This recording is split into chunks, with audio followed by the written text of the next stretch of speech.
Hello everyone, myself Dr. Bharat Singh Meena, Assistant Professor in Chemistry from Government College Kota. Today discuss about chemistry of elements of second and third transition series. इससे पहले मैं आपको ये brief करना चाहूँगा कि इससे last lecture में हमने फर्स्ट ट्रांजिशन सीरीज के एलिमेंट्स का second and third transition series के एलिमेंट्स के कैरेक्टर्स के साथ कंपैरिजन के बारे में डिस्कस किया था। आज हम चतुष्फलकीय, अष्टफलकीय एंड वर्ग समतलीय क्रिस्टल क्षेत्र विभाजन की तुलना, या हम कहें comparison of tetrahedral, octahedral and square planar crystal feet splitting के बारे में डिस्कस करेंगे। तो फर्स्ट ऑफ ऑल हम ये जानते हैं कि चतुष्फलकीय क्षेत्र जो टेट्राहेड्रल फील्ड होती है उसके क्रिस्टल क्षेत्र विभाजन डेल टी का जो मान होता है वो ऑक्टाहेड्रल फील्ड में हुए क्रिस्टल क्षेत्र विभाजन डेल ओ की तुलना में बहुत कम होता है। जैसा ये डायग्राम के माध्यम से भी आप समझ सकते हैं, ये ऑक्टाहेड्रल फील्ड में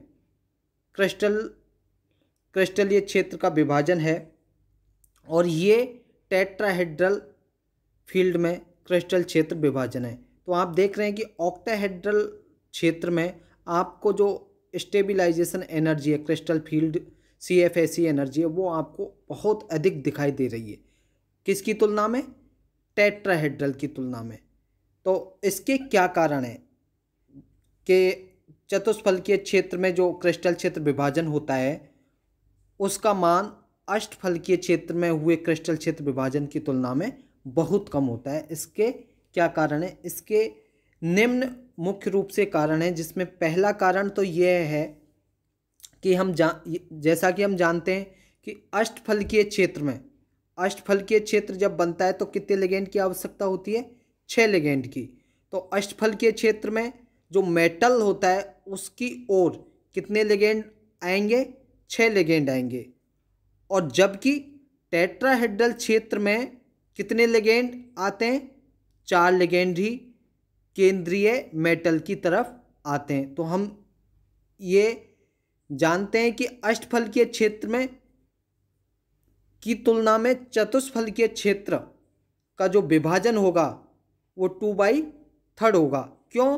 क्योंकि अष्टफलकीय में तो 6 लिगेंड मेटल की तरफ आए और चतुष्फलकीय में 4 लिगेंड मेटल की तरफ आए। तो 4/6 करेंगे तो 2/3 ही होगा।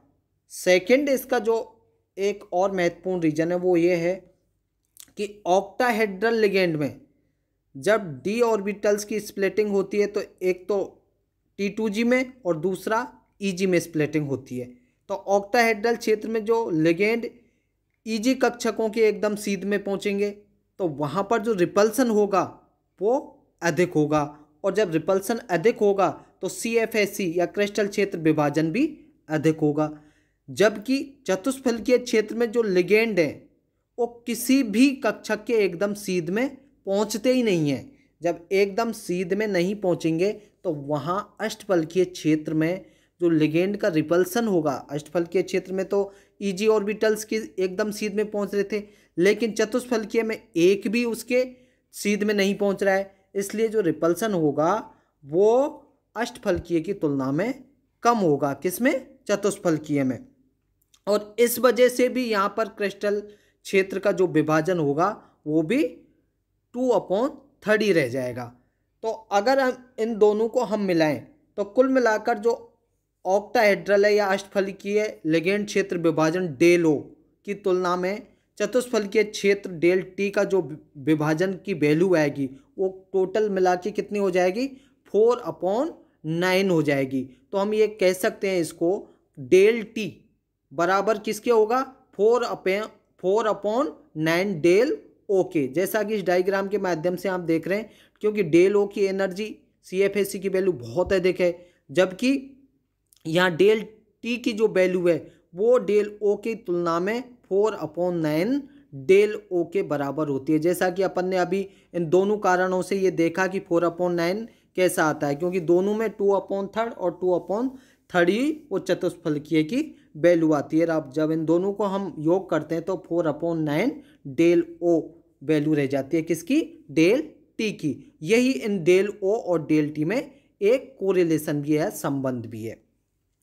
अब हम स्क्वायर प्लेनर क्षेत्र की बात करें तो स्क्वायर प्लेनर क्षेत्र में जो CFAC होता है या क्रिस्टल क्षेत्र स्प्लिटिंग होती है डेल SP, इसका मान ऑक्टाहेड्रल फील्ड में हुए क्रिस्टल क्षेत्र विभाजन डेल O की तुलना में बहुत अधिक होता है। वहाँ तो चतुष्फलकीय का ऑक्टाहेड्रल से कम था, लेकिन वर्ग समतलीय का ऑक्टाहेड्रल से अधिक CFAC वैल्यू आती है। इसका भी कारण है। इसका क्या कारण है कि वर्ग समतलीय क्षेत्र में जेड अक्ष पर कोई लिगेंड नहीं होगा। इससे क्या होगा, dz² कक्षक की ऊर्जा किससे कम हो जाएगी, dx² माइनस y² ऑर्बिटल से कम हो जाएगी। तो dx² माइनस y² तो अपर हो जाएगा, हाई ऑर्बिटल में चला जाएगा, और dz² लोअर हो जाएगा। तो यहाँ क्या होगा, जब dz² लोअर हो जाएगा तो यहाँ पर जो 3 रिमेनिंग ऑर्बिटल्स थे कौन कौन से, dyz, dzx और dxy, तो इनमें भी ऊर्जा का अंतर हो जाएगा, और dxz व yz तो नीचे हो जाएंगे और dxy ऊपर हो जाएगा। तो हम इसको ध्यान से देखें डेल ओ और डेल पी के संबंध में, तो डेल इससे क्या हुआ, डेल z² कक्षक की ऊर्जा डेल x² माइनस y² से कम हो जाएगी, और dyz व dzx की ऊर्जा किससे कम हो गई, dxy से कम हो जाएगी। कुल मिलाकर dx² माइनस y² की तुलना में dxz व yz की ऊर्जा काफ़ी अधिक हो जाती है। यहाँ अगर आप ध्यान से देखें तो ये 5d ऑर्बिटल्स हैं, इनकी जब स्प्लिटिंग हुई ऑक्टाहेड्रल के रूप में तो T2g और Eg ऑर्बिटल्स में हो गई। T2g लोअर एनर्जी के थे और Eg हाई एनर्जी के थे। फिर Eg ऑर्बिटल्स की भी जब स्प्लिटिंग हुई तो इसमें dz² तो लोअर एनर्जी का हो गया और dx² माइनस y² अपर एनर्जी का हो गया, क्योंकि वर्ग समतलीय के कारण। और T2g की जब स्प्लिटिंग हो रही है तो dxy तो हायर एनर्जी का हो गया, इसकी हाई एनर्जी dz² से भी अधिक हो गई, जबकि dxz और yz की जो एनर्जी है वो सबसे कम हो जाती है। इसीलिए यहाँ पर हम देखें अब dxz और yz और dx² माइनस y² के मध्य का अंतर देखें तो ये बहुत अधिक हो जाता है। इसीलिए dx² माइनस y² की तुलना में dxz और yz की ऊर्जा काफ़ी कम हो जाती है। डेल ओ और डेल SP में ये एक कोरिलेशन है।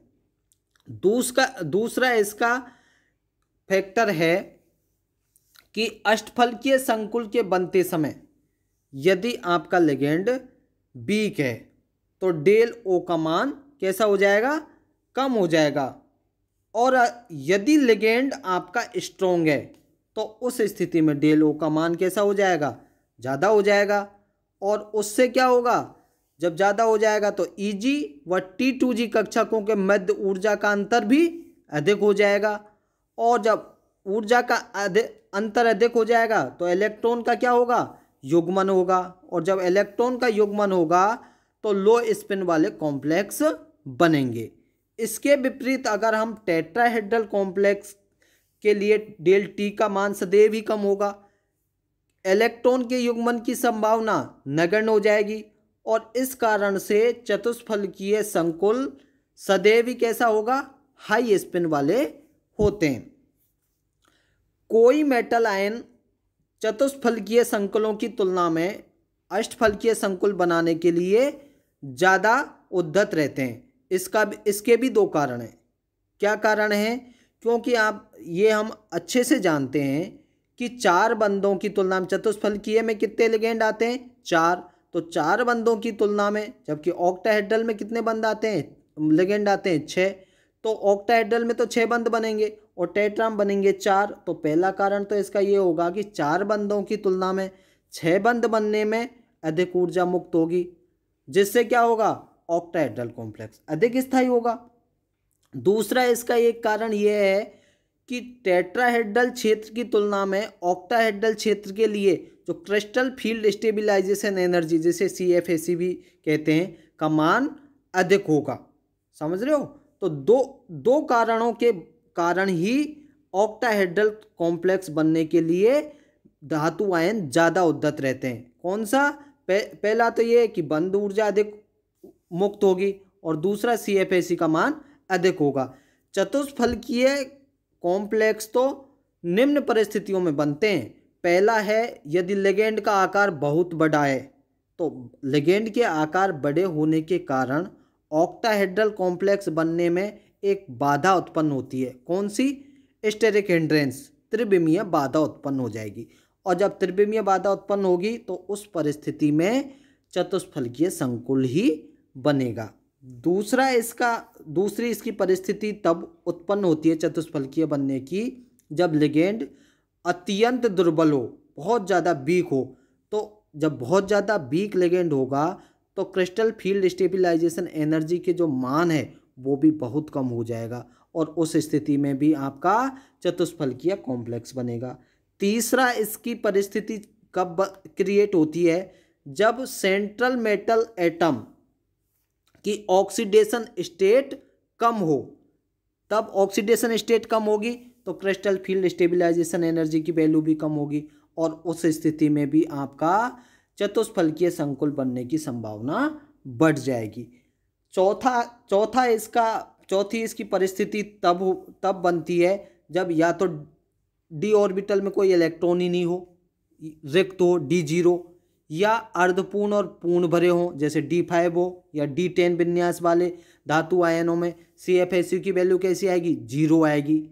और अगर D1 और D6 विन्यास के लिए डेल T और डेल O के मान में जो अंतर है वो बहुत कम है, नगण्य 0.13 के आसपास है। अतः ये आयन भी चतुष्फलकीय संकुल बनाएंगे।